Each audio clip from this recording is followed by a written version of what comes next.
कृष्ण गोविंद हरे मुरारी। हे नाथ नारायण वासुदेव। 11वां स्कंद 12वां अध्याय।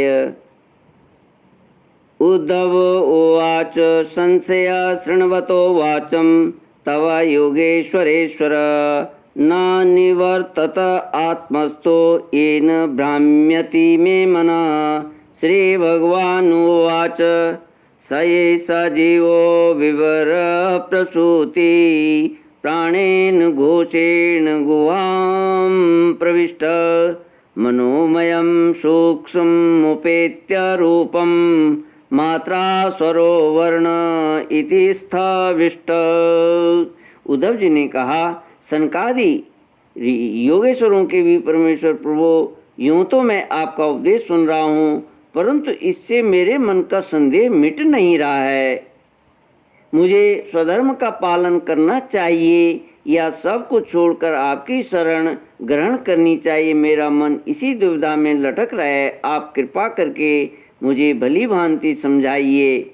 श्री भगवान कृष्ण ने कहा, प्रिय उद्धव, जिस परमात्मा का परोक्ष रूप से वर्णन किया जाता है वे साक्षात अपरोक्ष और अप्रत्यक्ष ही हैं, क्योंकि वे ही निखिल वस्तुओं को सत्ता स्फूर्ति जीवन दान करने वाले हैं। वही पहले अनाहत नाद स्वरूप परावाणी नामक प्राण के द्वारा मूलाधार चक्र में प्रवेश करते हैं। उनके बाद मणिपूर्वक चक्र नाभि स्थान में आकर पश्यंती वाणी का मनोमय सूक्ष्म रूप धारण करते हैं। तदनंतर कंठ देश में स्थित विशुद्ध नामक चक्र में आते हैं और वहाँ मध्यमा वाणी के रूप में व्यक्त होते हैं। फिर कर्म से मुख में आकर ह्रस्व दीर्घादि मात्रा उदात अनुदात आदि स्वर तथा ककार आदि वर्णमूल वर्ण रूप स्थूल वैखरी वाणी का रूप ग्रहण करते हैं। अग्नि आकाश में ऊष्म अथवा विद्युत रूप से अव्यक्त रूप से स्थित है।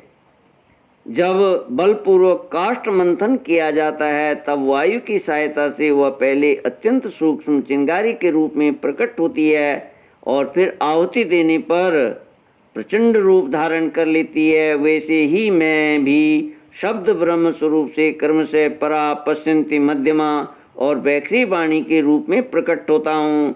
इसी प्रकार बोलना, हाथों से काम करना, पैरों से चलना, मूत्रेंद्रिय तथा गुदा से मल मूत्र त्याग करना, सूंघना, चखना, देखना, छूना, सुनना, मन से संकल्प विकल्प करना, बुद्धि से समझाना, अहंकार के द्वारा अभिमान करना, महत तत्व के रूप में सबका ताना बाना बुनना तथा सत्वगुण रजोगुण और तमोगुण के सारे विकार कहाँ तक कहूँ, समस्त कर्ता करण और कर्म मेरी ही अभिव्यक्तियाँ हैं। यह सबको जीवित करने वाला परमेश्वर ही इस त्रिगुणमय ब्रह्मांड कमल का कारण है। यह आदि पुरुष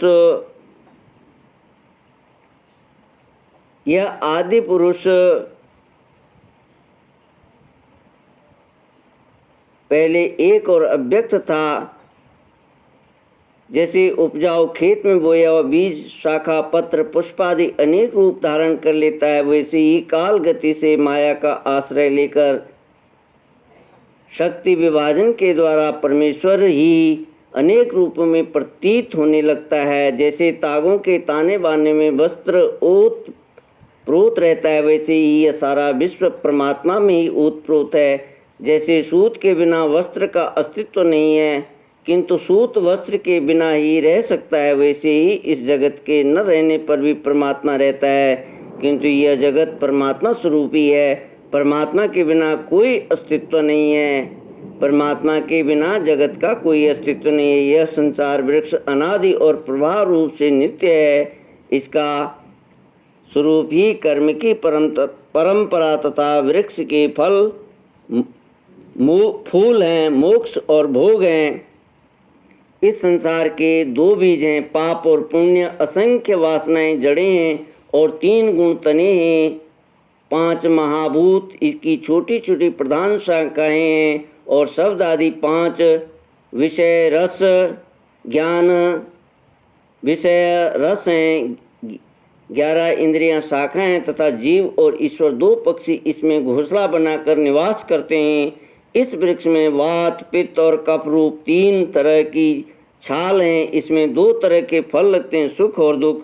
यह विशाल वृक्ष सूर्य मंडल तक फैला हुआ है। इस सूर्य मंडल का भेदन कर जाने वाले मुक्त पुरुष इस संसार चक्र में नहीं पड़ते। जो गृहस्थ शब्द, रूप, रस आदि में फंसे हुए हैं, वे कामनाओं से भरे हुए सोने के कारण गीत के समान हैं।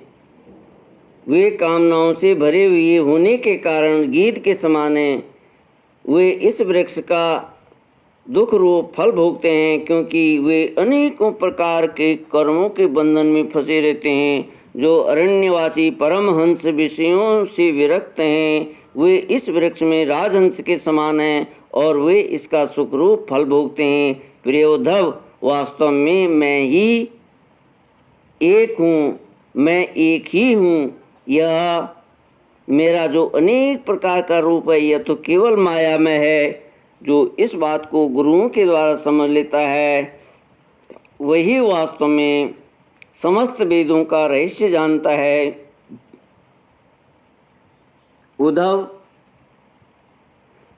इसलिए तुम इस प्रकार गुरुदेव की उपासना का रूप अनन्य भक्ति के द्वारा अपने ज्ञान की कुल्हाड़ी को तीखी कर लो और उसके द्वारा धैर्य एवं सावधानी से जीव भाव को काट डालो। फिर परमात्मा स्वरूप होकर उस वृत्ति रूप अस्त्रों को भी छोड़ दो और अपने अखंड स्वरूप में ही स्थित हो रहो।